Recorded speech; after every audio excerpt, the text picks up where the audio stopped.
വണ്ടൂരിലെ കലോത്സവ പന്തൽ പൊളിഞ്ഞത് സംഘാടകരുടെ വീഴ്ചയെന്ന് Kerala state hire goods owners association. അപകടങ്ങൾ ഉണ്ടാവാതിരിക്കാൻ കൂടുതൽ ശ്രദ്ധ വേണമെന്നും ആവശ്യം.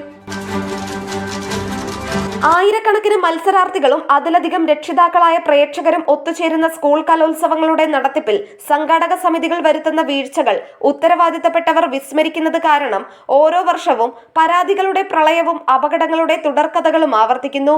മത്സരത്തിനനുസരിച്ച് ആവശ്യങ്ങൾ പൂർത്തീകരിക്കാൻ വേണ്ട സ്റ്റേജ്, പന്തൽ, സുരക്ഷിതത്വമുള്ള ഇലക്ട്രിക്കൽ സംവിധാനങ്ങൾ, ആവശ്യം വേണ്ട ശബ്ദവിന്യാസങ്ങൾ എന്നിവ നൽകാൻ കഴിവും മുൻപരിചയവുമുള്ള സ്ഥാപനങ്ങളെ മാറ്റി നിർത്തിക്കൊണ്ട് ചില അഡ്ജസ്റ്റ്മെന്റുകൾ മാത്രം ലക്ഷ്യമിട്ട് സ്വാർത്ഥ താൽപര്യക്കാരെ പ്രവർത്തിക്കാൻ ഏൽപ്പിക്കുന്നത് കാരണമാണ് വണ്ടൂരിലെ പോലെയുള്ള അപകടങ്ങൾ ഉണ്ടാവുന്നത്. മേലിലെങ്കിലും ഇത്തരം അപാകതകൾ സംഭവിക്കാതിരിക്കാൻ ആവശ്യമായ മുൻകരുതലുകൾ സംഘാടക സമിതികൾ സ്വീകരിക്കണമെന്ന് Kerala state hire goods owners association ജില്ലാ സെക്രട്ടേറിയറ്റ് യോഗം ആവശ്യപ്പെട്ടു. പ്രസിഡന്റ് പി ഷംസുദ്ദീൻ അധ്യക്ഷത വഹിച്ചു. ജില്ലാ general secretary V Abdurahman, D Muhammad, T Muhammad Kutty, treasurer CM Ummer സംസാരിച്ചു. Nandana Babu, SS news, Malappuram.